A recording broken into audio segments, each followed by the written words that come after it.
Assalamualaikum warahmatullahi wabarakatuh. My name is Muhammad Eci Reza from 8.4. Today I will tell you about the state of the world. If your view of the world comes from watching the news and reading newspaper, you could be forgiven for lying awake at night worrying about the future.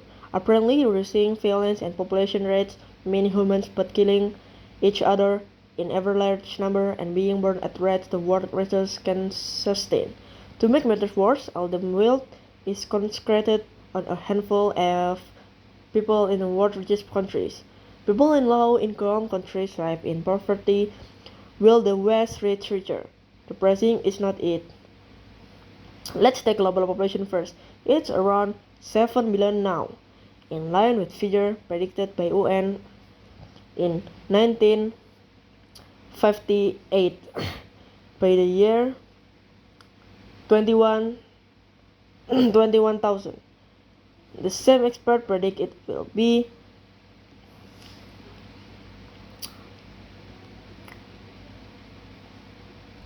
11 billion.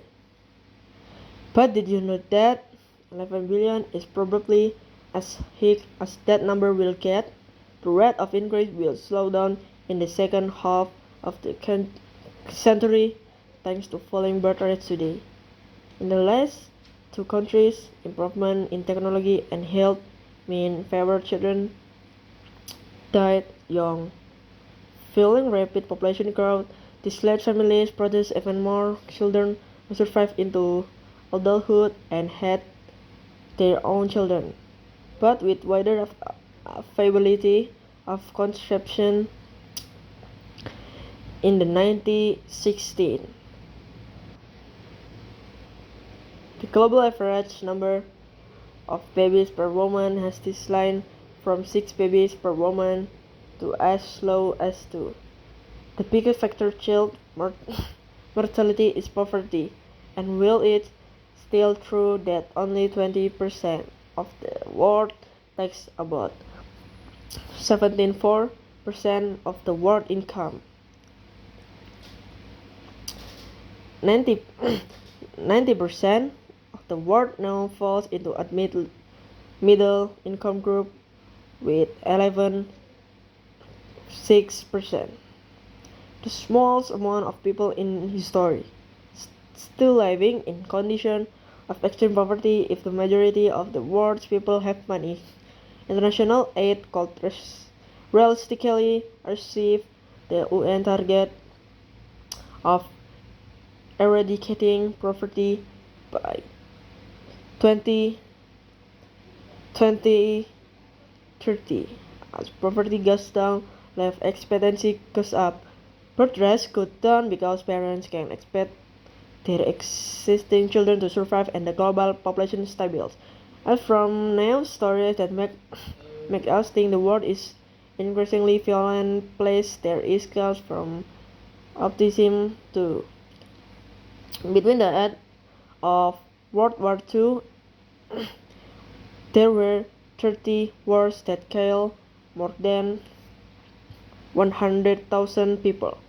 Today, there are still civil wars, but countries are mostly coexisting more peacefully than in the past. However, terrorism has shot up in the last few years, and since World War II, wars have killed many more civilians than soldiers. Even for civilians, the statistics are not all bad.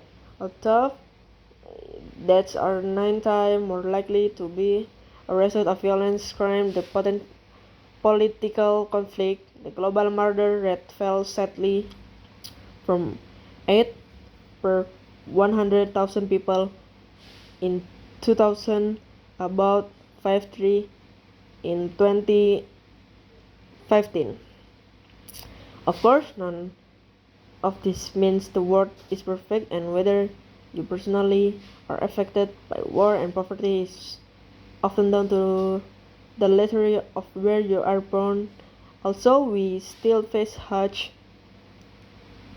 problems of our own making, particularly environmental ones like global warming and wealth and natural resources need to be distributed more fairly. But not all the news is bad news. Whatever, the TV and newspaper might stay. That's all for me. Wassalamualaikum warahmatullahi wabarakatuh.